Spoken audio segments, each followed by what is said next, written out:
probably wondering why I'm dressed like this, which is a completely understandable question. The reason is the topic of today's video, heroes. I tried to dress the most like a hero I could with the things lying around the house. I think I did pretty good.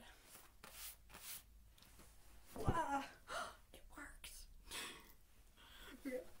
Let's get down to business. Anyways, let's start with the basics. What is a hero? A hero is the protagonist of a novel that's typically given some sort of amazing ability that sets them apart from everyone else. Side note, you better like this video because it took me way too long to get into this corset and it's so sweaty and I can't turn on any fans because they're loud and I'm just like, ugh. Anyways.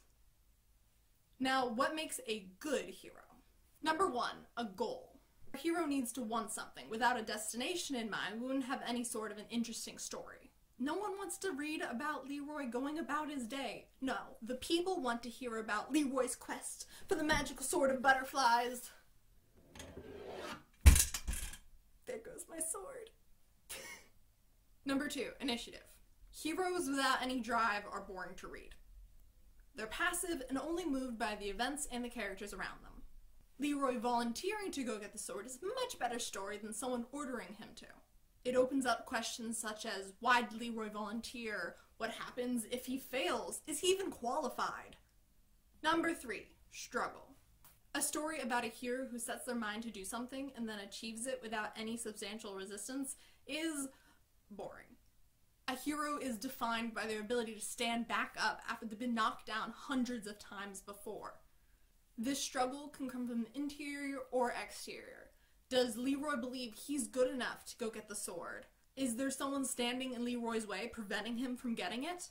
Now that we have the basic idea of a hero's qualifications, let's discuss common hero tropes, or rather cliches. Typically, you want to avoid writing these characters without putting your own spin on them. Number one, Mary Sue. A Mary Sue is a character who has no faults. Every single thing about them is perfect. You can tell if your character is a Mary Sue if they're always right, if they never make any mistakes, if they happen to lose an argument. The victor will realize they were wrong and come crawling back on their hands and knees to Mary Sue. Number two, the chosen one. I don't despise this trope, I just dislike the common portrayal of it.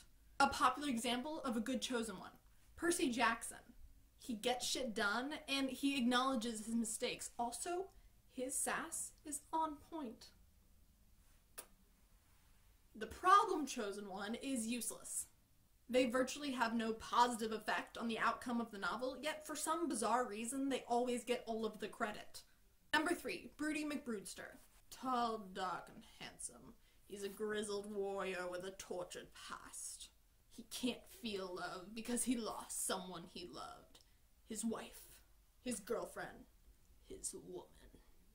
He doesn't need feelings, he has abs. Flaws? What are those? His only flaw is that he can't feel love. His drive? Revenge. For his wife. Alright, I can't do that voice anymore. Broody McGruder is boring. He's been done a million times before, and I would hesitate before I make him your hero. If you want to see an example of a great cast of characters, check out my debut novel, Shadows of Willow Tree, on Amazon. It's available in both ebook and paperback, links in the description. If you enjoyed your time here with me, hit that subscribe button and ring that bell.